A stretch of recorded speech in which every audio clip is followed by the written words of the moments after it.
From the violence in the Middle East to the dysfunction in Congress, the world feels increasingly untethered. Today's guest spent his early career analyzing threats to American security and now is unapologetic in his warnings about the threats to American democracy. He's Tom Nichols this week on Story in the Public Square.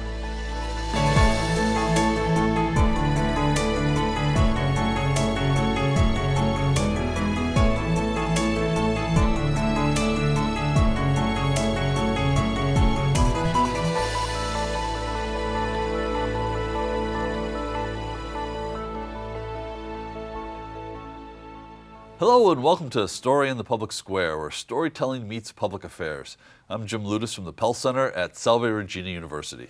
And I'm G. Wayne Miller, also with Salve's Pell Center. And our guest this week is Tom Nichols, Professor Emeritus of National Security Affairs at the U.S. Naval War College. He's now a staff writer at The Atlantic, where he writes a daily newsletter. Tom, thank you so much for being with us today. Good to be with you, Jim. So, we are mindful of the fact that we taped this a couple of weeks before broadcast, so events may unfold in the coming weeks in ways that we can't anticipate. But we take a look at the war in Ukraine, we take a look at the crisis in the Middle East, and it just feels like there's a sense of unraveling on a global scale. What do you think is at work here, and are all of these events completely distinct? It's interesting to look at them as linked events, because I think what you're seeing is a kind of counteroffensive of authoritarians and terrorists around the world. That we lived through a period of 30 years of the expansion of democracy after the fall of the fall of the Soviet Union. Now we're in kind of a period of retrenchment where the people who, really want the international order turned back, and to turn back some of those democratic gains in places, especially like Ukraine, where Putin is simply making war on a neighboring democracy out of pure imperialistic nostalgia. And I think as well in the Middle East, you're seeing an all-out terrorist counteroffensive of the kind that really, we keep comparing it to 50 years ago with the Yom Kippur War, but that was a military attack from neighboring states. This is really an all-out kind of terrorist offensive meant to make Israel an unlivable place for Israelis. So while I don't think it's, a huge network of connected, it's not Spectre or something. But on the other hand, there is a kind of drift and a tide in international affairs where I think the authoritarians are making their move. And we've seen that as well in the democracies, even at the ballot box. So it's a scary time. So you don't put any stock in, I see some speculation with folks, I think almost hoping or wishing that somehow or another Moscow is or Beijing are somehow controlling Tehran, which is controlling Hamas. It's not that coordinated, is what I hear you saying. I don't think it's that coordinated, but I think they've been on the phone to each other. I think they all stay in the loop. China's an interesting exception here. The Chinese have always wisely found a way to kind of circumnavigate or to sidestep a lot of these problems in the West, which they keep at arm's length because that preserves their freedom of movement in the Indo-Pacific region. But, is it a big coordinated, you attack here, I'll attack there? Anybody watching the war in Ukraine can tell you the Kremlin isn't nearly that organized. But they are, keeping in touch with each other, and they're supplying each other. North Korea, Iran, China, Russia, they're making deals. You described the Hamas attack as a massive terrorist operation, which it certainly was.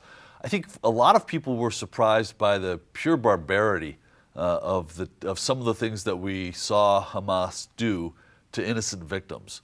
Do you have any explanation about that evolution in terrorist tactics? Well, actually, if you look at the history of terrorism, you'll see that terrorists, terrorists will often do astoundingly ghastly things in an attempt to draw the foul. from the targeted nation. They want their enemies to react as brutally and as harshly as possible because they want to get them to overextend. They want them to lose credibility among their allies. They want to bring them down to the level of the terrorists themselves to say, see what we're fighting. The people we're fighting are no better than we are, and perhaps worse. You see this throughout the history of terrorism. You saw it after 9/11, where Al-Qaeda was hoping that the United States, what we did was bad enough, getting ourselves mired into two different wars.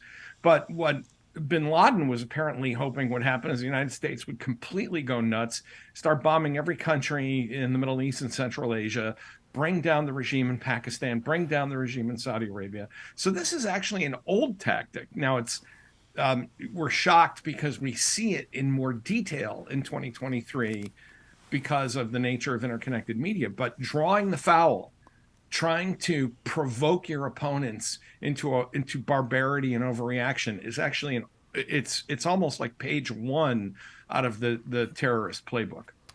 So, Tom, bearing in mind again that we're taping this in early November, but how do you think the Biden administration overall is doing in managing what is clearly an international crisis? I think that the Biden administration has done a remarkable job handling multiple international crises. The war in Ukraine, I think, is a remarkable. I think this was just the right time to have the former chairman of the Senate Foreign Relations Committee in the White House.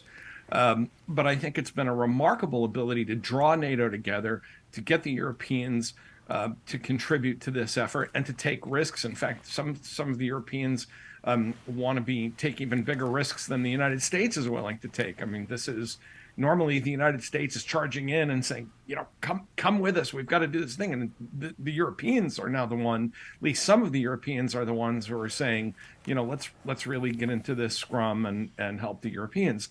And the United States is holding together a fractious coalition. NATO is twice the size, almost twice the size it was at the end of the Cold War. And then to balance that with a Middle Eastern crisis in which one of our allies wants to unleash hell, understandably, much as we did after 9/11, and trying to encourage restraint there. I mean, I think it's just been a remarkable foreign policy performance, in every way on these crises. Yeah, Tom, I think we all, on some level, recognize the Israeli and respect the Israeli impulse to seek justice in the aftermath of what happened on October 7th. There is a growing sentiment in a lot of places around the world, though, to your point, that the Israeli response has become the source of outrage rather than the initial terrorist attack. How has Israel's response risen to the moment? Has it risen to the moment? And what do you think how do you think this all plays out in the weeks and months to come? I think a country, again, as an American who lived through 9/11, I'm deeply sympathetic. And turning the story into a story about Israel's reaction, as I'll say again, is kind of page one out of the terrorist playbook, to get the attention off of what the terrorists have done and to shift it over onto the reaction from the targeted regime. We went through this after 9/11. Are we, what kind of operations are we conducting in Afghanistan? Are we bombing too much? Are we doing too little? Are we violating laws of war by having guys on horseback, dressed in local garb and so on? I don't have enough vision inside the Israeli. I don't know what the Israelis know. I think one thing that is difficult for Western audiences or for non-Israeli audiences to comprehend outside of this situation is that one thing terrorists do is to bait their opponents into attacking civilian targets by using those civilian institutions, hospitals, ambulances, and so on, as bases for their actions. Now, it doesn't really help much to say that under international law, the onus for that rests with the terrorists. It rests, Jim, you've taught international affairs for years. You know that when one of the parties removes the innocence of a civilian target by militarizing it, that burden rests with them. That doesn't help much when there's footage of a burning ambulance. So I think one of the things that's really struck me is not so much about Israel's reaction, which so far seems to be what I would have expected it to be, and probably what most countries would do under these circumstances, but rather how cleverly Hamas has turned this, used video and the internet to turn this into a story about Israel rather than about a terrorist attack on Israel. So, Tom, meanwhile, we have another war continuing. It will be early next year, 2 years since Russia invaded Ukraine. What is your assessment of that war now? And then we can get into Vladimir Putin's role in it and Putin himself. And we know, of course, that Putin is an area of expertise of yours. I was one of the people 2 years ago who said, if the Russians execute this competently, this could be over in a week. And I was surprised by many things, including I think I underestimated the Ukrainian will to resist, for sure. I think a lot of us did. But I think the thing few of us could have counted on was how astoundingly incompetent the Russian military is. And that's been the story of the past 2 years, that this country, 3 times the size of Ukraine, attacking on 3 axes, multiple fronts, and is simply just throwing away the lives of tens of thousands of its own young men for some idea, some scheme that was probably cooked up in a bunker during COVID. So at this point, I know people are tempted to call the war a stalemate. It's a failure. It's a Russian loss. I mean, remember, the Russian goal was the lightning capture of Kiev and subjugation of the whole country within a few weeks. That ship has sailed. That's just not going to happen.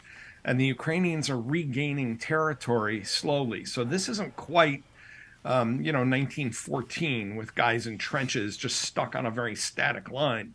The Ukrainians have carried out some very nimble operations, recaptured territory, and the Russians just keep having to plow men and material and money into a war that I as an expert, former expert on Russia, I find myself asking what they think is going to happen, how they think this ends, because they're not interested in peace. I think another thing that we should think about 2 years into this war is how many people keep talking about how Ukraine should accept a peace deal. There is no peace deal. The Russians aren't interested in this.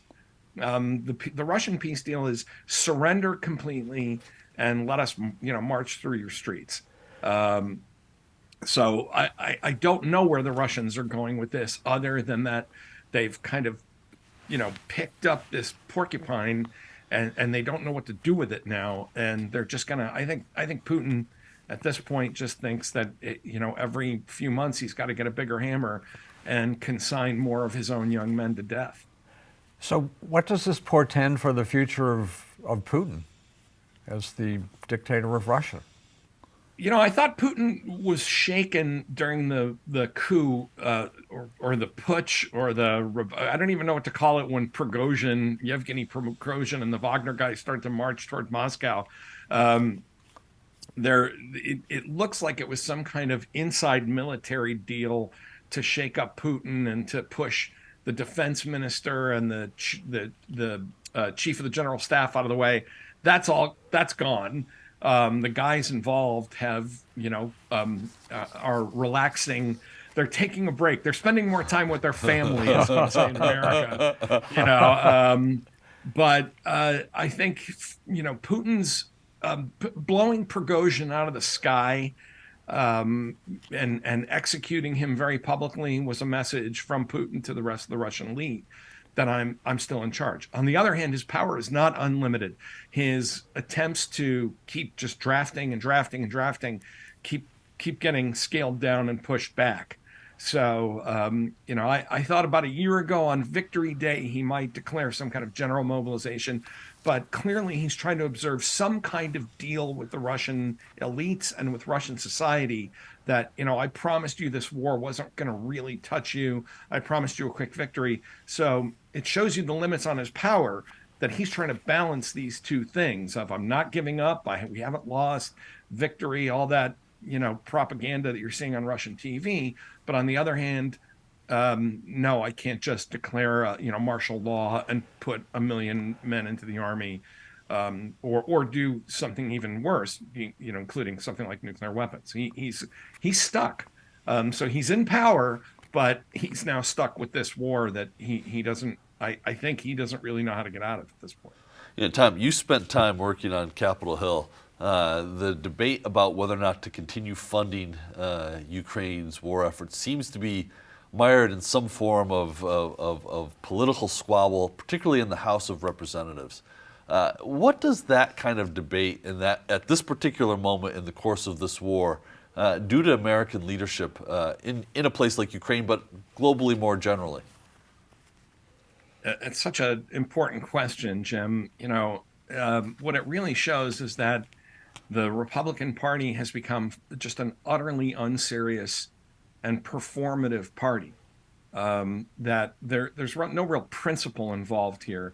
That it's almost a kind of oppositional defiance disorder. Well, if Joe Biden wants this, and a lot of other folks agree with it, then we have to put a wedge between Joe Biden and the public and be against it. It's that old Marx Brothers song, right? Whatever it is, I'm against it. Mm-hmm. And there's no real solution here. And there's no real sense that any of these Republicans, the Republicans who are opposing this, understand this issue, care about it, really understand it beyond its influence on domestic politics. And I think that sends a horrific message to the rest of the world, because it says, it tells these authoritarian regimes, you can play the game of dividing Americans. Well, you can push that button and divide Americans over something that normally they would be pretty much on the same page about. Well, and to that end, you mentioned it. You're a recovering Sovietologist. You understand the history of Russia's use of political warfare and disinformation to sow divisions inside American and Western publics. We know what happened in 2016. Do you believe Russia will try to take a hand in the 2024 campaign? I don't think they have to. I think we're doing it to ourselves. Why does Russia need to get involved in more active measures when Fox and Newsmax exist? We're practically running a psychological operation on ourselves at this point. Again, based not in any kind of theory of government or deeply rooted policy differences, but again, in this kind of childish sort of whatever the other team wants, I have to be against. Now, with that said, of course, the Russians will do everything they can to help that process along. But one of the interesting things here is that since Elon Musk more or less destroyed Twitter, and Facebook has created this kind of gigantic thing called Threads, that actually complicates the problems for Russians seeking to influence social media, because now there's multiple social medias. And, the Russians, back in the old days, it was easy. You went on Twitter, you put 1,000 bots out there, and you push your message that way. So I think they'll be interested in it, but I actually think that in some ways, the social media landscape in 2024 is actually harder for the bad guys to navigate. So, Tom, we're talking about the 2024 election, and as of now, it looks like it will be a rematch between Joe Biden and the former president, Donald Trump. Can you give us sort of an overview of what you expect to happen during the election? There's so many things that could happen with Donald Trump facing so many charges. Anyway, give us your sort of overview where we stand right now. First thing I think is Donald Trump's going to be the nominee. The Republicans want him. We keep talking about the Nikki Haley surge. Yes, she's surging to, a 15-point tie with Ron DeSantis, and together DeSantis and Haley are, running 30 points back from Trump. The Republican Party has become a cult of personality, and so they don't care if I think it's true that when he's indicted, his supporters think that's awesome. That's a sign that he's aggravating the right people. So on the Republican side, that, and even if he, now there is a possibility, is if he's convicted or he has some remarkable flame out in public. I don't know. I mean, he's so unpredictable and he's such a emotionally disordered person that it's hard to know. But I think even the Republicans are not going to abandon him. If he's convicted, that would affect how independents and swing voters view him. And before I get to the Democrats, I'll just say I find it astonishing that there are still swing voters in a country where Donald Trump has told us exactly what he intends to do in 2024. Violate the Constitution, use the army against American citizens, prosecute his enemies, politicize the Justice Department. But unfortunately, that's the time we live in. On the Democratic side, I find it, again, kind of remarkable that Joe Biden can't catch a break no matter what he does. I mean, the economy is booming. We talked about his foreign policy, and yet, there's all this hemming and hawing. And so what I expect is that voters will come home in a year, and that you will get large turnouts in all of the places, where in blue states and red states where the loyalists will come home to their parties. I think in the swing states, I'm still optimistic because, especially now we're doing this in early November, we've seen the results. The Virginia House was flipped by Democrats. The Pennsylvania Supreme Court added a Democrat to its majority there, which actually matters because they would be the ones to hear challenges in 2024. Ohio has guaranteed abortion rights in its constitution, which adds to red states like Kansas and Montana. So, I think all of the indicators are the right way. I think the problem is that the voters still think Joe Biden just sounds old, right? When he talks, he just sounds like an old guy. But again, if his opponent is a guy who, when he talks, sounds completely unhinged, I think voters will kind of sort this out when it comes closer to November of 24. Tom, am I just becoming an old curmudgeon? You Welcome and I to the club, Jim. Well, I'm glad to be in the club with you, right? It is a good club, though. I think back just in the last 15 years to campaigns between Obama and McCain, between Kerry and Bush, between Gore and Bush, where there was serious substantive policy discrepancies that sort of characterized the two parties. But there was a seriousness about governing that both parties offered the American public. I might be sounding very partisan in saying this, but I don't see that same seriousness about governing from the expected standard bearer of the party. You've written about some of the dangers that Trump might pose in a second administration, and you made reference to it here. But specifically, what are you worried about? Well, let me back up for a moment and say that this problem of seriousness is really heartbreaking, and it doesn't make you a curmudgeon to notice it. We live in a post-policy world. That's part of the problem, is that we live in a celebrity-driven, and I'm going to both sides this just a little bit. I know that some folks itch a bit, but when I see and talk to, not just in the social media, I mean, I stepped down after 18 years teaching summers and nights at Harvard, and I taught for 10 years at Dartmouth and Georgetown. When I hear young people saying things like, well, I don't know what I'm going to do in November if Biden doesn't forgive student loans, or I don't like Biden's position on Israel, so I may sit out the election. There's a fundamental unseriousness about that throughout the electorate, because we, as Americans, have come to expect a kind of transactionalism. We vote and we get things that we want, and we don't cooperate, we don't compromise. The Republicans have gone a million light years beyond this, and basically say now we don't even care about we're fiscal hawks. Well, Trump spends bazillion dollars out of and raises debt. Okay, we don't care about fiscal discipline anymore. It's really about social resentment and tribalism.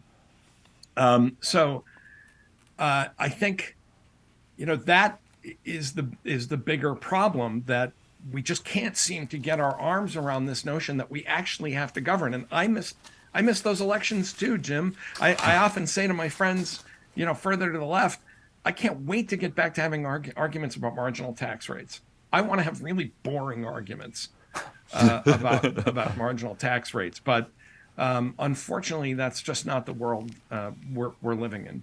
Hey, Tom, we've only got about 40 seconds left here. I'm curious, you are still one of the great social media follows. And your audience on X, the site formerly known as Twitter, would certainly agree. I'm curious, though, have you considered switching platforms with the recent changes to X? And if not, what keeps you where you are? I use multiple platforms now. I'm Radio Free Tom on Blue Sky, on Threads, on Spoutable. I mostly use Blue Sky, Threads, and Twitter. And Twitter, I think, is sort of petering out. And I didn't want to duck your last question, Jim, and I'll do it in 10 seconds. What I worry about if Trump is reelected is that he will turn the United States into an authoritarian government, trash the Constitution, turn the Justice Department into a police force that he uses against his enemies, and turn the U.S. military into a Praetorian Guard. I mean, I think we will lose our democracy if Donald Trump gains the White House again. So that's the simplest answer about what I'm worried about. Tom Nichols, that is a sobering point to leave it on. Yeah, people can find you, as you mentioned, on those social media platforms, but also in the Atlantic. Thank you so much for being with us. That is all the time we have this week, but if you want to know more about Story in the Public Square, you can find us on social media or visit pellcenter.org, where you can always catch up on previous episodes. For G. Wayne Miller, I'm Jim Ludis, asking you to join us again next time for more Story in the Public Square.